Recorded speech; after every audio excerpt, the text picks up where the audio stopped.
الدوسري رئيس نادي الاتفاق، رحب بك عبر السعوديه الرياضيه. نقول لك هارد لك هذه الخساره، يعني نقول كانت مفاجاه لك هذه الخساره. فريق يحتل المركز الثالث يخسر من فريق يحتل المركز ال11، فريق يطمح للوصول والاسيويه وايضا دخول في كاس خادم الحرمين الشريفين للابطال. بسم الله الرحمن الرحيم. طبعا الكره ما تعرف الا اللي يعطيها، ما تعرف الا اللي يؤدي. احنا ما ادينا، ما اعطينا، ما كان في شكل للفريق، فاكيد طبعا يعني فرصه سجل منها الفتح، ما يعني احترم الفتح واحترم ايضا يعني تعرف منافسه الدوري. اوكي موقع في ال11 واحنا في الثالث، ممكن في كل الدوريات، ولكن عاده اذا انت ما احترمت الخصم، ما لعبت بشكل جيد، حتخسر، وهذا اللي حصل. اخذلك الفريق اليوم؟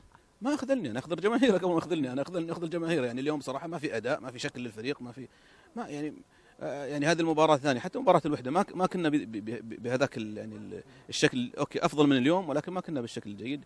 فهذه ثاني مباراة نلعبها بدون يعني اشوفها ما في هوية للفريق. فاذا لعبت خاصة المدرب في الشوط الثاني يعني حاجم بثلاثة، ولكن يعني الثلاثة ما كان لهم فعالية، ما شفنا فرص خطيرة كثير على مرمى الفتح. استاذ عبد العزيز، نقول الخطأ من اللاعبين ولا المدرب الآن؟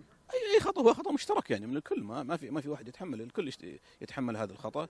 يعني نحاسب ان شاء الله، نشوف نجلس مع المدرب، نجلس مع اللاعبين ونشوف الخطأ وين، نحاول ان شاء الله نصحح الاوضاع. امامنا اسبوعين الان، اتمنى ان شاء الله ان نتعدى هذه الازمه يعني. يقول فترة الرئاسة قريب تنتهي، هل بيجدد عبد العزيز الدوسري؟ مستعجلين، شوف هذا ثاني مرة تسألوني عنها يعني. ان شاء الله اذا لي نصيب بستمر، ما لي نصيب ما بستمر. الان مو هو وقت عبد العزيز الدوسري استمرار من الان وقت قطاف يعني ثمار هذا الموسم. احنا قدمنا موسم جيد، ولكن لو انهينا بشكل مو جيد كاننا ما سوينا شيء. الان امامنا 6 أسابيع، يجب ان نحافظ على هذه ال6 أسابيع ونلعب بشكل مختلف، بشكل ان احنا صحيح نبغى نحقق يعني مركز يأهلنا للآسيوية. استاذ عبد العزيز، انا برجع لك شوي بعد، بتكلم معك، بقول لك يعني هناك مطالبات بابعاد عبد العزيز الدوسري من خلال الفترة الثانية، وانت تعتبر رمز. هذا الشيء ما نقول يحزن عبد العزيز الدوسري، كل ما قدم لها النادي هناك من يريد ابعاده.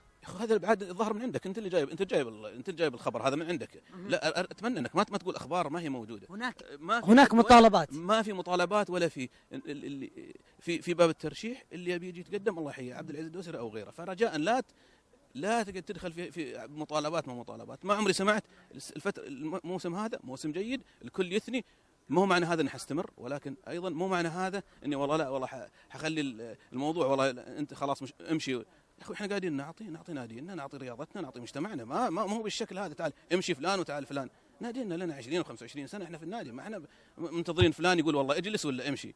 هذا شيء بالنسبه لي ارتبط اسمي بالنادي وارتبط بالنادي. فرجاء لا تقعد تكررون مثل هذه الاسئله اللي ما لها داعي، اساءه لي واساءه ايضا لاي واحد يعمل في الوسط الرياضي. نحترم تاريخك، انا قلت لك اسمع، اي واحد يعمل في الوسط الرياضي يعني يكافئ بمثل هذا الكلام اللي انت قاعد تنقله، حتى لو موجود. المفروض ما تنقل انت عبر الوسائل الاعلام، حتى لو هو موجود. نستفسر كاعلام. انا قلت لك مو هو وقت الان، وقت احنا حصد ثمار الموسم هذا. فرجعنا عبد العزيز، اقول لك حاجه، بعد المكره الملكيه كلمك احد اللاعبين عن تجديد العقود؟ امامكم عقود راح تنتهي خلال الموسم هذا، مقدمات عقود؟ ما عندنا الحمد لله، احنا عقودنا يعني اللاعبين المهمين مستمرين، اغلبهم ما زال في وقت.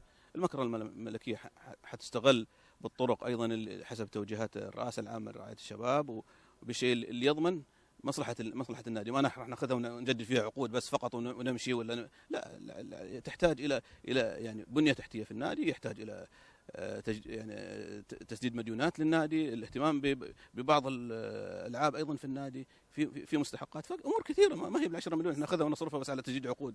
فاتمنى ان شاء الله في ايدي امينه، وان شاء الله باذن الله ان جلسنا فهي حتكون عون لنا، وان ما جلسنا ايضا حتكون عون للي حيجي بعدنا. اطلب منك طلب. تفضل. تبتسم؟ ما ابتسم بعد ما انهزم من الفريق ال11. لا تبتسم من الزعل اللي توه زعل. مع احترامي يعني ابتسم. يلا يعطيك العافيه استاذ عبد العزيز، اتمنى لك التوفيق. شكرا.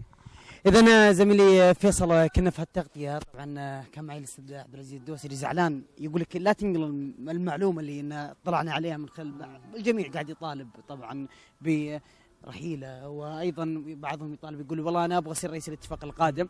هذا كل ما لدينا نقول من الميدان. فيصل، هو طبعا للتذكير، طبعا الاستاذ عبد العزيز الدوسري طبعا من رؤساء الانديه فعلا الذي خدموا فتره طويله الفريق الاتفاقي، كان معه في لحظات فرحات كثيره صراحه.